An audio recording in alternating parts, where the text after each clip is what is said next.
the fireproof theater that burned to the ground. Chicago, Illinois, roughly 3:15 p.m., December 30th, 120 years before this very video was created, 1903, raged the greatest building fire in American history. 602 fatalities would be the death toll record for any American building fire until the World Trade Center in 2001, nearly a century later. This is the story of the Iroquois Theater Fire. Let's get it cracked. Designed by then-aged 29-year-old Chicago architect Benjamin Marshall, the Iroquois Theater opened November 23rd, less than a month before its great disaster. Because of a strike during construction, the completion of the theater was rushed and a multitude of safety features were then ignored. An editor at Fireproof magazine noted numerous deficiencies on a tour during construction.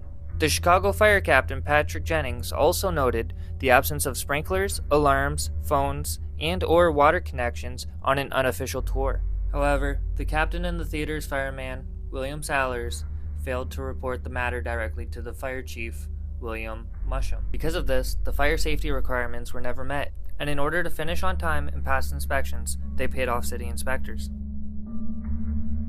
The day of the fire. On the fateful day, December 30th, 1903, they were performing a Wednesday matinee called Mr. Bluebeard, a comedy about a man who murders his wives. It was a sold-out show consisting mostly women and children.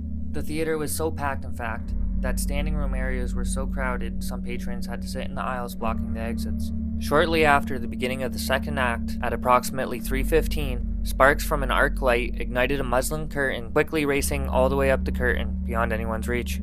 Theater fireman William Salers tried to douse the fire with the Kill Fire fire extinguisher, but by that time it had spread way too high that the dry powder fell to the floor. The flame had spread high above the stage where several thousand square feet of highly flammable painted canvases await the flames. Eddie Foy, a popular actor who had just been preparing to take the stage, attempted to calm the crowd. He later wrote, "It struck me as I looked over the crowd during the first act that I had never seen before so many women and children in the audience.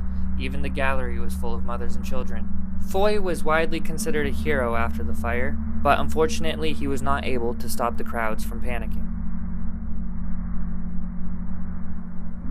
Once the first doors to the outside were opened, a backdraft effect ensued, and fireballs were hurled towards the awaiting mothers and children.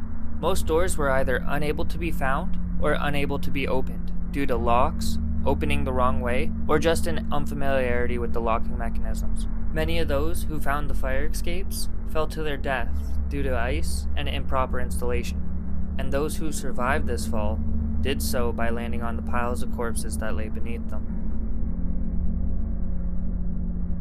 The majority of the victims were found at the base of the stairways, where hundreds were trampled, crushed, or asphyxiated.